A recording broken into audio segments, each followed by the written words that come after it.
Hi, this is Giselle Chacon, and welcome to Food for Thought on the Lab.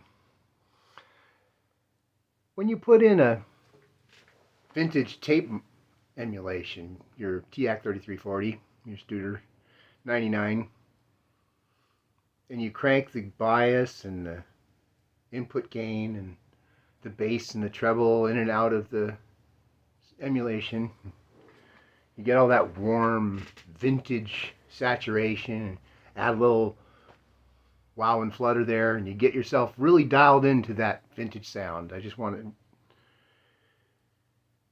encourage you to think of one thing.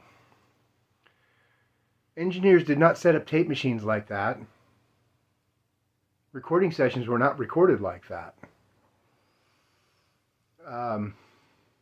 Consumers didn't buy cassettes that had wow and flutter and dropout and sounded like shit. Lo-fi was not a thing in 1978. 1978, we got Van Halen 1 and Back in Black. And that's some serious banging music. In 1970, 71? I'm old. We had the Dark Side of the Moon. That, my friends, is the sound of tape, the way it was done in the day. When I used to sit in on sessions at Studio West when I was a kid, Larry had a little screwdriver, a little flathead screwdriver about this big, on his console at all times. The handle said implement of tweakage. He used it to precisely adjust those heads, precisely adjust that bias on his machines so that they did not impart any unnecessary color. Distortion is what it was called, actually, distortion.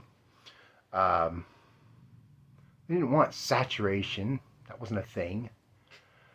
They didn't, they didn't try to drive everything so hard. They didn't try to overdrive their inputs on their consoles. They didn't try to overdrive their tape. They were just trying to fit it all in. We didn't have a lot of headroom. We didn't have a lot of fidelity. There wasn't a lot of dynamic range on tape.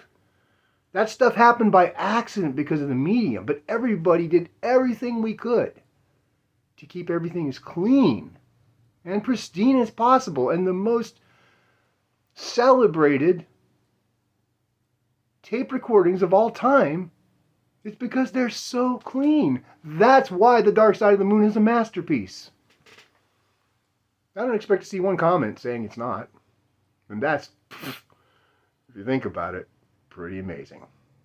So, maybe listen to that album again before you adjust your analog tape emulation next time. Sure, if you want it to sound like an old beater cassette that was in somebody's back of their car on the floor kicking around for 10 years, yeah, that's what they sounded like. We threw those away.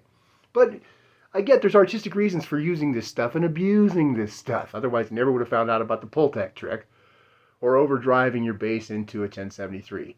I get it. But don't get the idea that everything in the tape era was full of wow and flutter. It wasn't. That was the Antichrist. Tape was clean, pristine. It was the state of the art, and we've never surpassed it. Keeping it real, that's why we're still putting tape on perfect digital recordings. This is Giselle Chacon, Food for Thought from the Lab. Take care.